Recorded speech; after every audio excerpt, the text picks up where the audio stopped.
Death of Hazrat Muhammad sallahu alaihi sallam. After returning from the farewell Hajj, Muhammad contracted fever in the month of Safar 11 Hijri. The heat was felt even on the turban due to the high temperature of the fever. Even when he was sick, he led prayers for 11 days. After the illness worsened, he stayed at Aisha's house with the permission of all his wives. The illness was said to have been caused by consuming poisoned food prepared by a Jewish woman in Khyber. Resting his head in his wife Aisha's lap, he asks Aisha to donate the last of his worldly possessions, 7 or 8 dinars, reportedly the day before his death, then utters the last words of his life, "O Allah, you are Rafiq al-A'la, the best friend, the highest abode or the most excellent, the highest companion of heaven." Muhammad, finally, on Sunday, June 8, 632 AD or on the evening of 12th Rabiul Awwal 11th Hijri, he died at Aisha's house in Medina. At that time he was 63 years old. Ali gave him a bath and shrouded him. Aisha's house where she died, she was buried after the funeral. Later, during the reign of the Umayyad Caliph Walid I, the Masjid al-Nabawi was expanded to include Muhammad's grave within its expanded area. His grave is still inside the Masjid Nabawi. Next to Muhammad's grave there are 2 other graves, those of the first 2 caliphs of Islam and famous companions, Abu Bakr and Umar respectively, with another grave site left empty. According to Muslim belief, it is there that Prophet Jesus will be buried after his actual death. After the death of Muhammad, after Muhammad's death in 632 AD, when his family members were busy with his burial, differences arose among the Ansar in Medina over his successor. Both Umar and Abu Ubaidah expressed their loyalty to Abu Bakr. The Ansar and the Muhajirs of Medina soon followed them. Abu Bakr was thus unanimously anointed as the first caliph, Khalifa Rasulullah or successor of the Messenger of Allah, and began to work for the propagation of Islam. Through this, a new political institution called the Caliphate was formed. First he had to suppress the rebellious Arab tribes who had abandoned Islam and returned to the Eastern system. After Abu Bakr's rise to power, the problem soon came to a head and became a threat to the state. Some heresies occurred during Muhammad's lifetime, and the first conflict regarding this occurred during his lifetime. As the apostasy increased, it affected every tribe in Arabia. In some cases entire tribes apostatized. In some cases, there is a refusal to pay zakat even if one does not deny Islam. Many tribal leaders started claiming themselves as prophets.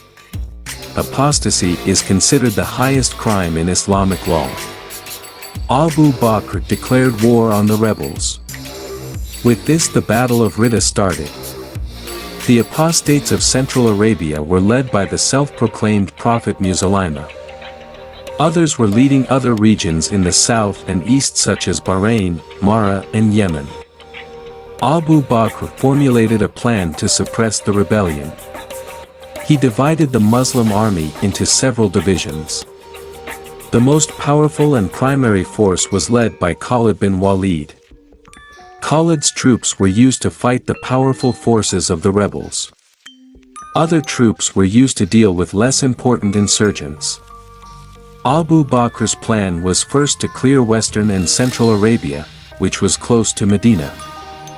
Then to deal with Malik ibn Nuwayra, and finally to discipline the most dangerous enemy, Musaylima.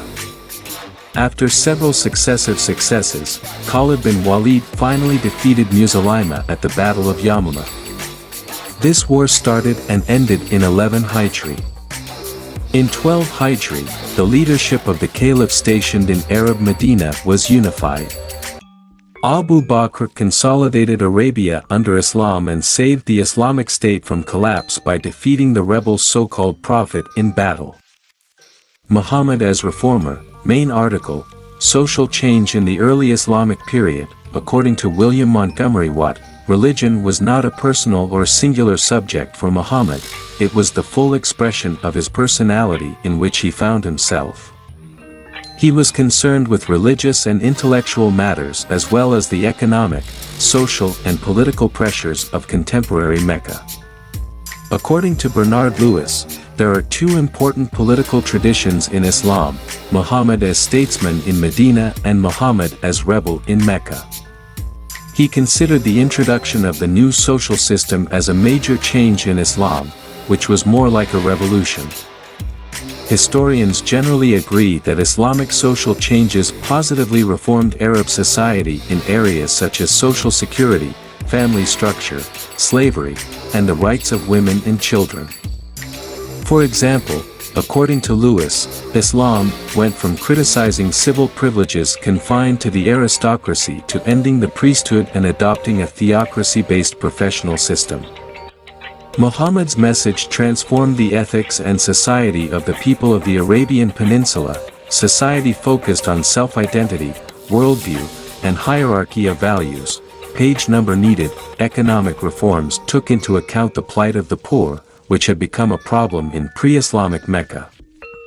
The Quran enjoins the payment of taxes, zakat, for the benefit of the poor. As Muhammad's power grew, he demanded that the tribes that wished to ally with him pay zakat individually.